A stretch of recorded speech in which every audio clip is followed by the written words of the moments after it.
A paz, Senhor Jesus, irmãos. Paz e graça. Deus abençoe grandemente cada um de vocês. Neste vídeo, eu quero falar aqui a respeito da profecia que está lá em Zacarias 10 sobre a restauração das duas casas de Israel. Como vocês podem estar acompanhando aí no canal, eu gravei essa série aí a respeito das duas casas de Israel. Se você vier assistindo os vídeos, desde o primeiro vídeo, onde eu falo lá das bênçãos aos patriarcas, até chegar ali nesses últimos vídeos que eu estou gravando aqui agora, eu tenho certeza que você vai ter uma compreensão muito grande sobre o assunto das duas casas de Israel. Apesar que tem muita coisa também que eu preciso mostrar no Novo Testamento, né? Mas de qualquer forma já dá uma base muito boa para a pessoa começar a entender o que eu estou falando. Todos os vídeos que eu estou falando, às vezes de algo do Antigo Testamento, eu às vezes falo alguma coisa do Novo Testamento, e aí às vezes eu misturo tudo, e isso é bom para dar um entendimento melhor para as pessoas, né? Então, o canal aqui, né, eu costumo falar de coisas relacionadas ao feminismo, a pecados sexuais, eu falo profecias, eu falo a respeito da questão dos filhos. Então, eu sempre acabo alternando, assim, de vez em quando, o assunto dos vídeos para poder mesclar tudo que eu estou pegando, correto?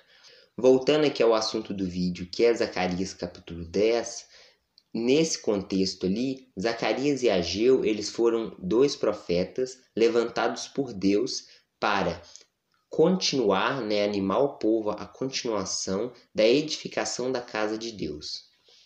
Essa edificação da casa de Deus, ela é importante, aponta para coisas espirituais, mas o sentido que eu quero falar é que Zacarias profetizou que Judá e Israel haveriam de ser restaurados. E a única forma de Judá e Israel ser restaurados é através do plano das duas casas de Israel, que é o que eu estou ensinando nos vídeos. Como vocês vão notar, Zacarias vai falar coisas que só podem se cumprir na igreja. E eu também digo isso porque tem pessoas que lê aquilo que está escrito em Oséias, em outros profetas, e eles pensam que como a casa de Israel ainda estava existindo naquele período e tudo mais, aí Deus fez algumas promessas de restauração. Só que como o povo foi disperso e tal, se tornaram gentios, como que Deus vai restaurar eles de novo, né? Não tem como, né? Entre aspas.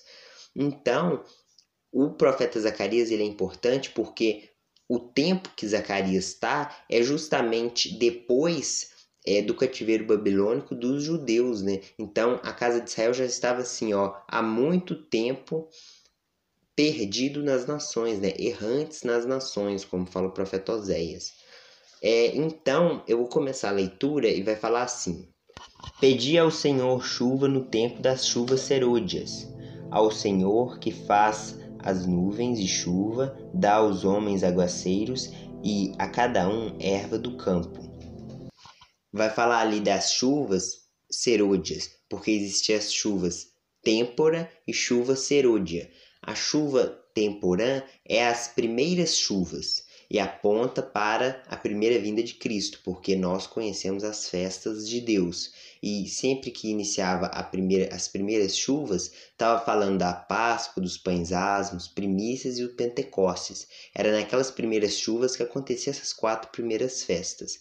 Como está falando de chuva serôdia, está falando das 3 últimas festas: trombetas, expiação e tabernáculos. Você precisa ter isso em mente.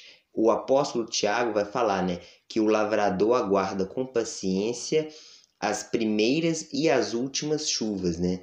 E nós sabemos que o apóstolo Tiago está falando de coisas espirituais, né? Porque os ídolos do lar falam coisas vãs, e os adivinhos veem mentiras, contam sonhos enganadores e oferecem consolações vazias. Por isso anda o povo como ovelhas, aflito, porque não há pastor.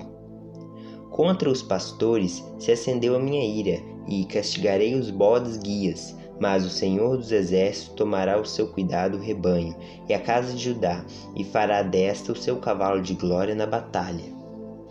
De Judá sairá a pedra angular, dele a estaca da tenda, dele o arco de guerra, dele sairão todos os chefes juntos. Ao longo de todo o Antigo Testamento, a gente vai ver que tem profecias falando que a pedra angular ela seria rejeitada, como está lá no Salmo 118, e ao longo do Antigo Testamento também, a gente iria ver que essa pedra que iria ser rejeitada, ela iria retornar como a pedra principal. E sempre que fala da pedra, está falando do Messias, do cabeça, né? Então, ali quando fala de Judá, se sair dele a pedra angular, está falando dele vai sair o Messias. Inclusive, até pessoas que não entendem a profecia num todo, quando ela lê Zacarias 10, ela sabe que essa estaca, essa pedra, o arco de guerra que vai sair de Judá, eles sabem que está falando de Cristo, né? E serão como valentes que, na batalha, pisam os pés dos seus inimigos, na lama das ruas. Pelejarão, porque o Senhor está com eles, e envergonharão os que andam montados em cavalos. Ali está fazendo uma alusão à última batalha, né? O Armagedon, né? Porque vai haver uma batalha onde Judá vai se livrar dos seus inimigos, né? A gente sabe que o anticristo vai vir até o Armagedon, que é um vale, o Vale do Megido. Ele vai ali com as suas tropas ali para a invasão de Jerusalém, né? Ele já vai ter invadido Jerusalém uma primeira vez, ter portado metade da cidade para o cativeiro, e depois ele vai voltar para a terra dele. E ele vai esperar até o momento em que, quando ele vier a segunda vez para destruir Jerusalém por completo, aí o próprio Senhor Jesus desce no Monte das Oliveiras para dar um basta em tudo aquilo, né? E é justamente Zacarias 10 está falando disso de forma abreviada, porque o assunto vai ser concluído lá em Zacarias 14. Mas continuando a leitura, vai falar das duas casas de Israel, vai falar assim: Fortalecerei a casa de Judá e salvarei a casa de José, e fá-los-ei voltar, porque me compadeço deles. E serão como se eu não os tivera rejeitado, porque eu sou o Senhor, seu Deus, e os ouvirei.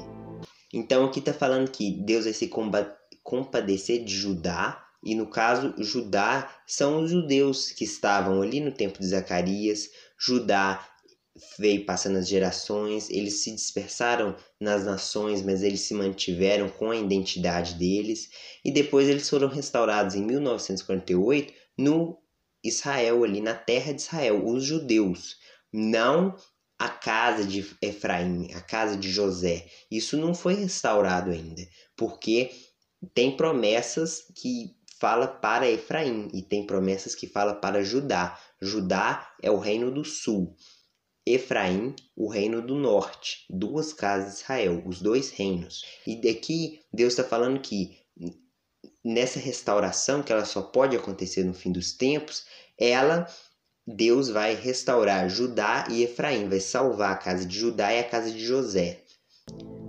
Os de Efraim serão como um valente, e o seu coração se alegrará como pelo vinho. Seus filhos o verão e se alegrarão, o seu coração se regozijará no Senhor. Eu lhes assobiarei e os ajuntarei, porque os tenho remido, multiplicar-se-ão como antes, se tinham multiplicado. Ainda que os espalhei por entre os povos, eles se lembram de mim em lugares remotos, viverão com seus filhos e voltarão.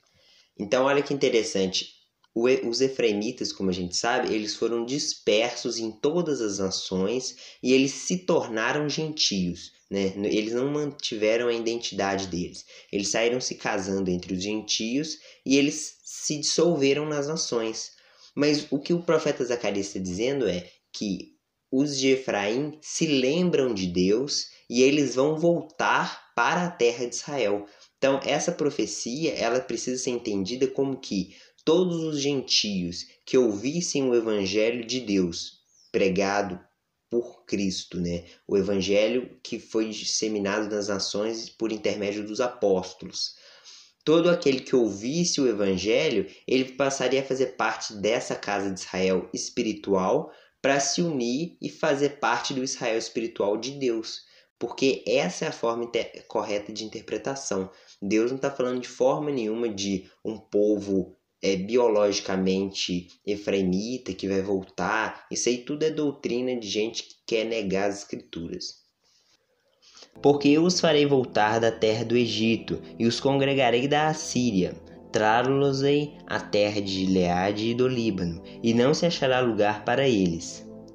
Passarão um mar de angústia, as ondas do mar serão feridas, e todas as profundezas do Nilo se secarão. Então será derribada a soberba da Assíria, e o cetro do Egito se retirará. Eu os fortalecerei no Senhor e andarão no seu nome, diz o Senhor. Então, ou seja, o cetro da Assíria vai se retirar, o cetro do Egito, né? Então, o Egito e a Assíria, eles iriam precisar estar sobrevivendo até o tempo do fim. A gente sabe que atualmente o Egito ainda existe, e inclusive lá em Daniel 11 vai falar que ele vai ser destruído pelo rei do norte. E a Assíria, que foi o Império Assírio, onde Senaqueribe ele era rei e destruiu a casa de Israel, e depois ele veio ainda fazer guerra com Judá, só que o rei Ezequias conseguiu resisti-lo, né, graças à intervenção de Deus também, porque se não fosse ele teria sido destruído. Então, olha que interessante, a Assíria e o Egito aparecendo ali, porque a gente sabe que a Assíria e o Egito, eles vão ter um importante papel no tempo do fim. Isso não é só com base em Zacarias 10. O que eu falo aqui é com base em muitos outros textos. A Assíria como o povo onde sai o anticristo, né? Então, eu posso gravar vídeos falando sobre isso. Tem o vídeo também do irmão Felipe do Edificando a Casa do Senhor. Eu posso deixar na descrição aí, fazendo a indicação também do vídeo dele, que ele explica com muito mais propriedade de onde sai o anticristo. Então, irmãos, eu espero que vocês tenham gostado aí da profecia de Zacarias capítulo 10, onde fala que os da casa de José e da casa de Judá, Deus vai salvar eles, e os de José vão voltar pelas terras onde Deus os tinha lançado, beleza? Então, eu espero que você tenha gostado do vídeo. Muito obrigado por ter acompanhado e que você possa continuar meditando aí a respeito das duas casas de Israel. Se você não acompanhou os vídeos antigos, acompanhe os vídeos que eu falo das duas casas de Israel. E sempre procure também na descrição, porque eu costumo deixar vídeos ligando um com o outro, vídeos de irmãos também, tem a playlist aqui no canal. Então, eu peço para que você possa crescer em conhecimento a respeito desse assunto, as duas casas de Israel. Muito obrigado por ter acompanhado o vídeo. Deus abençoe.